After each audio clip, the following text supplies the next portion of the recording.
తిరుమల పవిత్రతకు పూర్వ వైభవం తీసుకొస్తామన్నారు ఏపీ సీఎం చంద్రబాబు. తప్పు చేసిన వారు చరిత్రహీనులుగా మిగిలిపోయేలా కఠినంగా శిక్షిస్తామన్నారు. గత ప్రభుత్వంలో ఆలయాలపై విగ్రహాలపై దాడి జరిగితే పట్టించుకోవడం లేదన్నారు. అంతర్వేది రథం తగలబడితే దిక్కులేదన్నారు. తిరుమల శ్రీవారి విషయంలో 1కి 10 సార్లు ఆలోచిస్తానన్నారు చంద్రబాబు. వాస్తవాలతో భక్తుల మనోభావాల్ని దెబ్బతీయలేనే బాధ తనకు కూడా ఉన్నదన్న చంద్రబాబు దుర్మార్గాలు జరిగితే చూస్తూ ఊరుకోవాలా అని ప్రశ్నించారు. ఎంతో పవిత్రత విశిష్టత ఉన్న లడ్డూను కల్తీ చేసి జగన్ ఎదురుదాడికి దిగుతారా అంటూ చంద్రబాబు ప్రశ్నించారు. ఇదే అంశానికి సంబంధించి మరింత సమాచారం మా ప్రతినిధి రవిచంద్ అందిస్తారు. రవిచంద్, సుమా, ముఖ్యమంత్రి చంద్రబాబు మీడియాతో తిరుపతి లడ్డు వ్యవహారంపై కొంత చిట్ చాట్ చేశారు. దీనికి సంబంధించి మొత్తం కూడా ఆయన కూలక్షంగా మీడియాతో మాట్లాడడం జరిగింది. ఏదైతే ప్రజల సెంటిమెంట్ తో వైసీపీ ఆడుకుంటుంది, ఏదైతే గతంలో పోలవరం అమరావతి నాశనం చేసి వాటిపైన ఎదురుదాడి చేశారు, ఇప్పుడు అదే స్థాయిలో తిరుపతి లడ్డు వ్యవహారంలో కూడా వీరు చేస్తున్నారు. తప్పు చేసింది కాక పైగా బుకాయించి ఎదుటి వాళ్ళ మీద నిందలు వేసే ప్రయత్నం చేస్తున్నారని కూడా చంద్రబాబు తీవ్ర స్థాయిలో మండిపడ్డారు.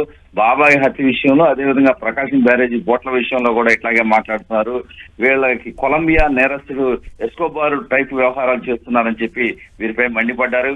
తిరుమల శ్రీవారి ప్రసాదం విషయంలో ఏదైతే ఎన్డీటీపీ రిపోర్ట్ వస్తే దానిపై సమాధానం చెప్పకుండా బుకాయిస్తున్నారని చెప్పి మండిపడ్డారు. ఏదైతే 320కి కిలో ఆవు నెయ్యి ఎలా వస్తుంది, శ్రీవారికి నైవేద్యం పెట్టే లడ్డు తయారీలో రివర్స్ టెండర్లు ఏంటని కూడా తీవ్ర స్థాయిలో మండిపడ్డారు. తప్పు చేసింది కాక డైవర్షన్ పాలసీ చేస్తున్నారంటూ మండిపడ్డారు. ప్రభుత్వం మారిన వెంటనే తిరుమల ప్రక్షాళన చేయమని కొత్త ఈవోకు చెప్పాను. డైలీ తను చేసే పనులన్నీ కూడా ముఖ్యమంత్రికి చెప్పాలని లేదని కూడా చంద్రబాబు చెప్పడం జరిగింది. లడ్డు నాణ్యత కోసం నందిని నుంచి నెయ్యి కొనుగోలు చేశారు. ఆయన ప్రక్షాళన చేశారు, కానీ ఇవన్నీ రోజు బయటికి చెప్పలేదు. పని చేసుకుంటూ ఈవో పోతున్నారని ఈవో కూడా చంద్రబాబు క్లీన్ చిట్ అయితే ఇచ్చారు. ఇప్పుడు ఆ 7 కొండల వాడే నాతో లడ్డు వ్యవహారంపై మాట్లాడించాడేమో అని, ఎందుకంటే తన చిన్నతనం నుంచి కూడా తన ఇంటి దగ్గర బయట నుంచి చూస్తే శ్రీవారి కొండ కనిపిస్తుంది, అంత దైవంగా భావిస్తాం. ఏదైతే టీటీడీ విషయంలో వేరే ఆలోచన నాకు ఎప్పుడు రాదని కూడా చంద్రబాబు కొంత సెంటిమెంట్ గా మాట్లాడటం జరిగింది. టీటీడీ విషయంలో తదుపరి ఏం చేయాలి అనే దానిపై జీఆర్లు కావచ్చు, కంచి పీఠాధిపతులు, సనాతన ధర్మ పండితులతో చర్చించి సంప్రోక్షణ ఎలా చేయాలో, ఎలా ఉండాలో కూడా నిర్ణయిస్తామని చెప్పారు. సుబ్బారెడ్డికి జగన్ ఎలా సర్టిఫికెట్ ఇస్తారు, తిరుమలలో ఏ సాంప్రదాయాన్ని వీళ్ళు పాటించారు, తిరుమల సెట్ ఇంట్లో వేసుకున్న వాడిని ఏమనాలని కూడా మండిపడ్డారు. కేరళ గురువారి టెంపుల్లో చొక్కా విప్పి వెళ్ళాలి, అది సాంప్రదాయం, అందరూ పాటించాలి. ప్రతి మతానికి కొన్ని ఆచారాలు సాంప్రదాయాలు ఉన్నాయి, వాటి ప్రతి ఒక్కరు గౌరవించాలని ముఖ్యమంత్రి అభిప్రాయపడ్డారు. శ్రీవారి లడ్డు కంటే బాగా చేయాలని చాలా మంది ప్రయత్నం చేశారు, కానీ అది సాధ్యం కాలేదు. శ్రీవారి లడ్డు 1817 నుంచి కూడా అక్కడ తయారవుతుంది. అయోధ్యలో కూడా తిరుమల లాంటి లడ్డు తయారని చూశారు, కానీ సాధ్యం కాలేదని కూడా ముఖ్యమంత్రి చెప్పడం జరిగింది. రోజు 3 సార్లు పరీక్షలు చేశామని ఎవరిని మభ్య పెడతారు? గతంలో వైఎస్ 7 కొండలు 2 అన్నాడు, అప్పుడు వ్యతిరేకించాం, పోరాడాం. అమరావతి 250 కోట్లతో శ్రీవారి టెంపుల్ కడదాం అనుకుంటే దాన్ని కూడా కుదించారు. ఈ విధంగా ఏదైతే హిందూ దేవాలయాల విషయంలో గత ప్రభుత్వం సరిగా వ్యవహరించలేదు, తిరుమల తిరుపతి పవిత్రతను దెబ్బతీసే విధంగా గత ప్రభుత్వ హయాంలో అనేక కార్యక్రమాలు జరిగాయి.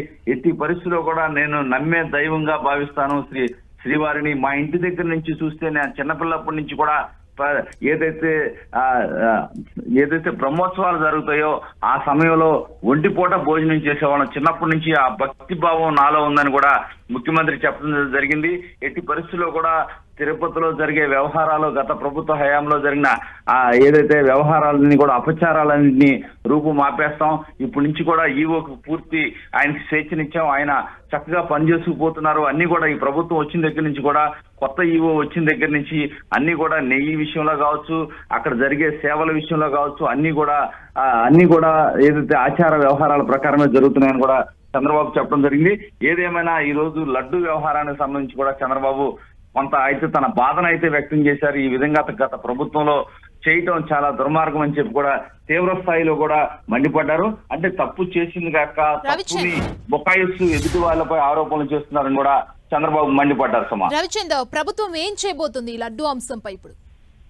అంటే లడ్డు అంశానికి సంబంధించి ఒక లాజికల్ కంక్లూజన్ తీసుకురావాలని ముఖ్యమంత్రి చంద్రబాబు ప్రయత్నిస్తున్నట్టు మనకు అనిపిస్తుంది. ఆయన మాటలను బట్టి చూస్తే కనుక ఏదైతే మత పెద్దలు ఎవరైతే ఉన్నారో హిందూ ధర్మంలో పెద్ద పెద్ద ఏదైతే స్వామీజీలు కావచ్చు, సంతులు, వారందరినీ పిలిచి ఒక సమావేశాన్ని ఏర్పాటు చేసి, అంటే హిందూ సమాజం మొత్తం నమ్మే ఎవరైతే ఉంటారో కంచి కోటి పీఠాధిపతులు కావచ్చు, ఎవరైతే పెద్దలు ఉన్నారో వారందరినీ పిలిచి ఒక మీటింగ్ పెట్టాలని చంద్రబాబు వీలైన తొందరలోనే అనుకుంటున్నారు. ప్రస్తుతానికైతే కొంత సమయం అయితే పట్టే అవకాశం కనిపిస్తుంది. జియర్లు కావచ్చు, కంచి పీఠాధిపతులు కావచ్చు, సనాతన ధర్మ పండితులతో చర్చించి సంప్రోక్షణ చేయాలని చంద్రబాబు భావిస్తున్నారు. ఎందుకంటే ఆల్రెడీ ఇది జరిగింది, ఇక్కడ ప్రసాదాల్లో కల్తీ జరిగింది ఆవు నెయ్యిలో అని చెప్పి ఖచ్చితంగా ప్రభుత్వం నమ్ముతుంది. దానికి తగ్గ ఆధారాలు కూడా డైరీ రిపోర్ట్స్ సంబంధించి కూడా చూడటం జరిగింది. కానీ తర్వాత ఏం చేయాలి, సంప్రోక్షణ చేయాలనేది ప్రధానంగా ఉంది. అది సంప్రోక్షణ కూడా ఎవరైతే వీరందరితో మాట్లాడిన తర్వాత వారి సలహాలను బట్టి నిర్ణయం తీసుకోవాలి. తిరుపతి మొత్తం కూడా శ్రీవారి దేవాలయాల్లో పరీక్షలు కూడా జరిపించాలి, రాష్ట్రంలో అన్ని దేవాలయాల్లో కూడా పరీక్షలు జరిపించాలి, సంప్రోక్షణ కార్యక్రమాలు చేపడతామని చెప్తున్నారు. తిరుపతిలో కూడా ఆ విధమైన కార్యక్రమాలు చేసి తీరుతా ఉంటారు. అంటే మన ప్రభుత్వం తమ ముందున్న లక్ష్యం ఏదైతే ఎవరైతే ఈ తప్పు చేశారో వారిని శిక్షించడంతో పాటు సంప్రోక్షణ, శ్రీవారి లడ్డూల్లో ఏదో అపచారం జరిగిందనే వ్యవహారం ప్రజలు, హిందువులు భక్తులంతా కూడా కోట్లాది మంది భక్తులు చాలా భయభ్రాంతులకు గురవుతున్నారు. మొత్తానికి తిరుమల మొత్తాన్ని కూడా ప్రక్షాళన చేసి సంప్రోక్షణ చేస్తామని ముఖ్యమంత్రి అయితే ప్రకటిస్తూ ఉన్నారు. సుమా, థ్యాంక్ యూ రవిచంద్.